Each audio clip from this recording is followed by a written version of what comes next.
Next one's Sean Burgess, and the subject is why not use Craven Cottage? Hello, gents. Hope you're all well. After I saw AEW announce they'd booked Wembley Stadium, I almost spat out my tea. It's very hard to sell Wembley out for non-football events. Only really Anthony Joshua, Carl Frock, and some musical acts have done it easily. AEW isn't in that league. Tony Khan owns Fulham. Why didn't you just book the AEW event at Craven Cottage, Fulham's home stadium? Has a football capacity of 26,000, so you could probably get 30,000 in there, including pitch seats. Surely there would have been a better starting point, both capacity-wise and commercially. And I'm sure he did his due diligence how many tickets they could sell. But if that stadium doesn't sell at least 60,000, it'll be empty in there for the event. Now, make Tony Khan and AEW look very silly. It's a huge risk. Do you think Marks from the USA will fly over for it? That might be their only hope. And that's Sean from the UK. Sean, I think you're grossly miscalculating how many people they're going to do here. And number two, I think they're going to do 50 or 60,000. That people, bro, there is definitely the wrestling fans today, since the numbers are low, like the fans that are watching are kind of like a cult following. They'll go and support stuff like this. Like this is a big show. And I think they could fit 50, 60,000 and probably cut the state, cut it off at the point where it doesn't look empty, like there's a lot of empty seats. But I think they could. I wouldn't be surprised if they did 90,000.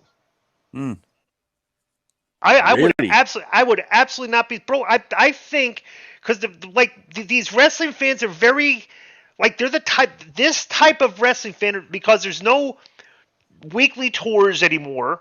There's no, it's just weekly TV. There's a spot show here and there for AEW and like a pay-per-view here and there. Bro, they're going over to a market which would support it like it does over here. So 100%, I guarantee you they have a lot of people come to this. Especially it's the first time they've ever come. And I would not be surprised if they did 90,000 people. If we hear it sold 60 and 65, bro, even more people might come because they'll think it's a really big event happening. They've already sold 60,000 tickets? No, they haven't sold any yet. They've had they haven't put anything on sale yet. Is my understanding. Look that up, Joe. They haven't even put up a card, right? Or have they? No, nothing. No.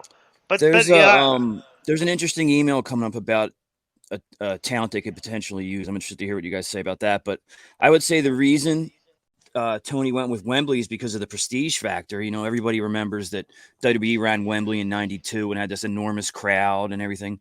But I think what people aren't considering is that England has a really hot base of wrestling fans. Remember how hot Impact crowds were back in the day? And I just said that, Joe. When Impact wasn't that hot. It wasn't that hot in the States. Conan, is Joe repeating things that we're saying? Yeah. Is he just repeating things that we're saying? Exactly. Oh my God. Yo, what up? This is Conan, and I host Keeping It 100. My co-host, Disco Inferno, unfortunately. Well, I'd say you're my co-host. Listen, every Thursday here on Spreaker, we talk pro wrestling, sports, movies, music, TV, pop culture, and some politics. It's everything the rest of the pro wrestling podcasts are not. Tune in to hear myself, the superior one, educate and inform. Tune in to hear me bury Disco. That's very disrespectful. Join us every Thursday on Spreaker and keep it 100. Boom!